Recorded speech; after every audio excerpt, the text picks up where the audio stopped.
Legal and social awareness के एक और शानदार एपिसोड में मैं करीम अहमद सिद्दीकी आप सभी का बहुत बहुत स्वागत करता हूं। आप सभी ने शारदा ग्रुप का नाम तो सुना होगा और शारदा घोटाले के बारे में भी खबरों में बहुत कुछ देखा और सुना होगा। शारदा ग्रुप के मामले में ही सुप्रीम कोर्ट ने एंटीसिपेटरी बेल के इशू पर एक बहुत ही जबरदस्त आदेश पारित किया है। अभी 9 अप्रैल 2025 को यह आदेश दिया गया है। हालांकि एंटीसिपेटरी बेल के संबंध में इससे पहले भी मैंने कई वीडियोस बनाए हैं। उन वीडियोस का लिंक भी मैं आई बटन में दे दूंगा। आप डिटेल में अगर उस प्लेलिस्ट को देखना चाहते हैं तो देख सकते हैं। आज के इस एपिसोड में सुप्रीम कोर्ट के इसी फैसले के बारे में बातचीत करने जा रहा हूं, जो फैसला शारदा ग्रुप की कंपनियों पर एंटीसिपेटरी बेल के संबंध में दिया गया है। तो बहुत महत्वपूर्ण जानकारी है। अगर आप जूनियर एडवोकेट हैं, आपने अभी कोर्ट ज्वाइन की है, तो भी ये जानकारी आपके बहुत काम आएगी। अगर आपका कोई कोर्ट कचहरी का मामला चल रहा है, या आप लॉ के स्टूडेंट्स हैं या जुडिशरी के किसी भी एग्जाम की प्रिपरेशन कर रहे हैं, तो भी ये वीडियो आपको देखना चाहिए। तो साथियों, जुड़े रहे आखिरी तक। देखते हैं कि जो मामला सुप्रीम कोर्ट पहुंचा, इस मामले के फैक्ट क्या थे और फाइनली सुप्रीम कोर्ट के द्वारा एंटीसिपेटरी बेल के मामले में किस तरीके का फैसला दिया गया। साथियों, एंटीसिपेटरी बेल के संबंध में ऑनरेबल सुप्रीम कोर्ट का जो सेटेल्ड था कि अगर कोई आरोपी जो लगातार बच रहा है, फरार चल रहा है, उसके खिलाफ कुर्की की नोटिस और कुर्की वारंट जारी चल रहा है, ऐसे आरोपी व्यक्ति को एंटीसिपेटरी यानी अग्रिम जमानत लेने का अधिकार नहीं होगा। समय के साथ साथ कुछ और जजमेंट आए जिसमें फरार व्यक्ति के आरोपी व्यक्ति की व्याख्या और गंभीरता से की गई और कुछ मामलों में यहां तक कह दिया गया कि अगर एनबीडब्ल्यू और 82 जारी भी है तब भी वो एंटीसिपेटरी बेल ले सकता है।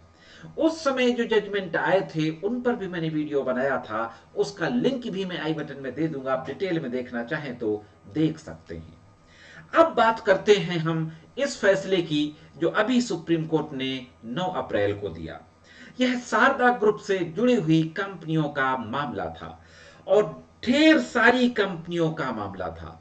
कई मामले दर्ज हुए थे सुप्रीम कोर्ट के डिवीजन बेंच के द्वारा, जिसमें जस्टिस बेला एम त्रिवेदी और जस्टिस पीबी वराले की खंडपीठ के द्वारा इस मामले की सुनवाई की जा रही थी और इस मामले में ढेर सारी एसएलपी क्रिमिनल एक साथ सुनी गई।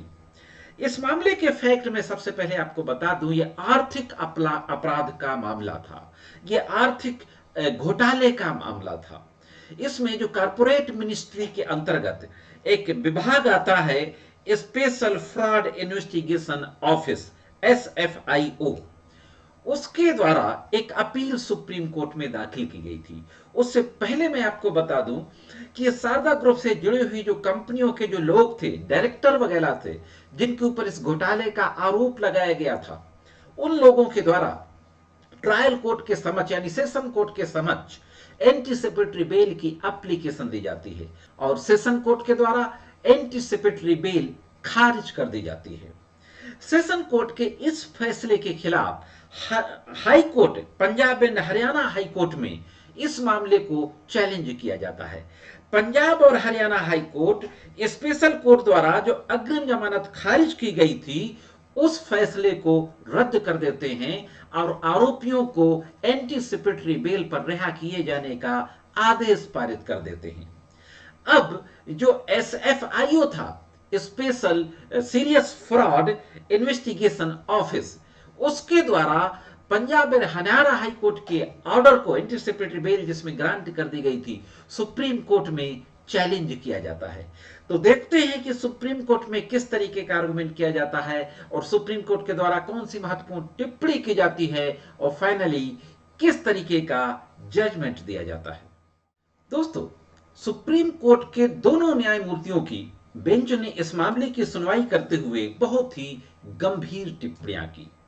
न्यायमूर्तियों के द्वारा कहा गया कि कानून केवल कानून का पालन करने वाले लोगों की मदद करता है, निश्चित रूप से इसका विरोध करने वालों का नहीं। यानी जो लोग कानून का पालन करते हैं, कानून सिर्फ उन्हीं की मदद करता है, जो लोग इसका विरोध करते हैं उनकी मदद नहीं करता। जब जांच के बाद अदालत में आरोप पत्र प्रस्तुत किया जाता है या किसी शिकायत मामले में अभियुक्त को सम्मन या वारंट जारी किया जाता है तो वह खुद को कानून के अधिकार के अधीन करने के लिए बाध्य होता है।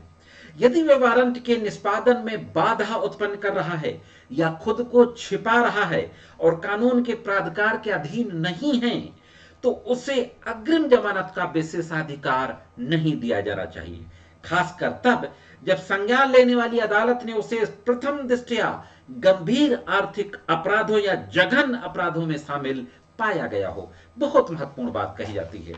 यह भी कहा जाता है सुप्रीम कोर्ट के न्यायमूर्तियों के द्वारा कि ऐसे मामलों में जहां गिरफ्तारी का वारंट जारी किया जाता है और यह उद्घोषणा कार्रवाई शुरू की जाती है, उद्घोषणा मतलब कुर्की की कार्रवाई, वहां जमानत की असाधारण शक्ति का, एंटीसिपेटरी जमानत की असाधारण शक्ति का प्रयोग करने से बचना चाहिए। आगे और कहा जाता है कि जब जांच के बाद न्यायालय में आरोप पत्र प्रस्तुत किया जाता है, किसी शिकायत मामले अभियुक्त को सम्मन या वारंट जारी किया जाता है तो उसे कानून के अधीन होना पड़ता है, जैसा मैंने अभी पहले कहा।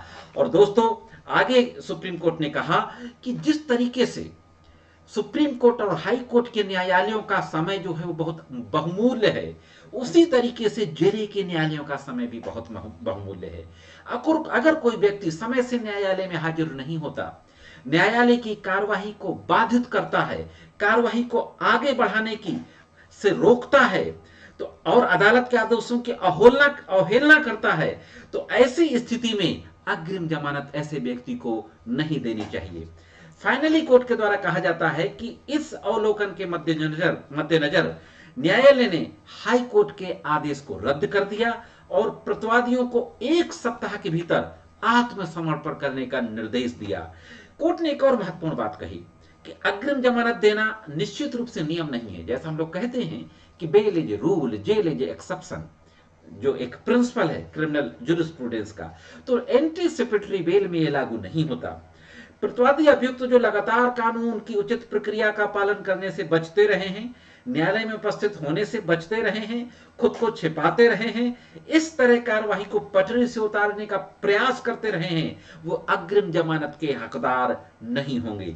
यदि समाज में कानून का शासन कायम करना है तो प्रत्येक व्यक्ति को कानून का पालन करना होगा, कानून का सम्मान करना होगा, कानून की उचित प्रक्रिया का पालन करना होगा। कितनी महत्वपूर्ण बातें कही गई दोस्तों सुप्रीम कोर्ट के द्वारा। इस मामले में जो आरोप था, आदर्श क्रेडिट कोऑपरेटिव सोसाइटी लिमिटेड, एक बहुराज्य क्रेडिट कोऑपरेटिव सोसाइटी द्वारा 1700 करोड़ रुपए की धनराशि अवैध रूप से ऋण में स्वयं के नियंत्रित 70 आदर्श ग्रुप ऑफ कंपनीज के व्यक्तियों को दे दी थी। हाँ दोस्तों, जो आदित्य शारदा ग्रुप की 70 कंपनियां थी, उनको 1700 करोड़ रुपया लोन दे दिया गया था। लोन किसने दिया था? आदर्श क्रेडिट कोऑपरेटिव सोसाइटी लिमिटेड ने। और ये कंपनियां किसके अधीन थी? इसी कोऑपरेटिव सोसाइटी के अधीन थी। तो कोर्ट ने पाया कि यह स्थापित स्थिति के विपरीत है। एक कंपनी बहुराज्य क्रेडिट कोऑपरेटिव सोसाइटी की सदस्य नहीं हो सकती। इसलिए जो आदर्श कोऑपरेटिव सोसाइटी लिमिटेड है, उसके द्वारा जो कंपनियों को ऋण दिया गया है वो ऋण नहीं दिया जा सकता। तो यह एक महत्वपूर्ण प्रिंसिपल लेट डाउन कर दिया गया सुप्रीम कोर्ट के द्वारा कि अगर कोई व्यक्ति लगातार गिरफ्तारी से बच रहा है, उसके खिलाफ एनबीडब्ल्यू, कुर्की का वारंट, ये सब कुछ जारी चल रहा है, तो ऐसा व्यक्ति अग्रिम जमानत पाने का हकदार नहीं होगा। केस की डिटेल साथियों थी गंभीर धोखाधड़ी जांच कार्यालय बनाम आदित्य शारदा, विशेष अनुमति याचिका यानी स्पेशल पिटीशन क्रिमिनल नंबर 13956। पूरी डिटेल आपकी स्क्रीन पे है। मैं समझता हूं जानकारी आपकी जरूर काम आएगी। कैसे लगी कमेंट्स करके जरूर बताएं। आज के इस एपिसोड में सिर्फ इतना ही। मिलते हैं किसी अन्य एपिसोड में कानून की अन्य जानकारियों के साथ। तब तक महत्वपूर्ण कानूनी जानकारियों के लिए देखते रहें लीगल एंड सोशल अवेयरनेस।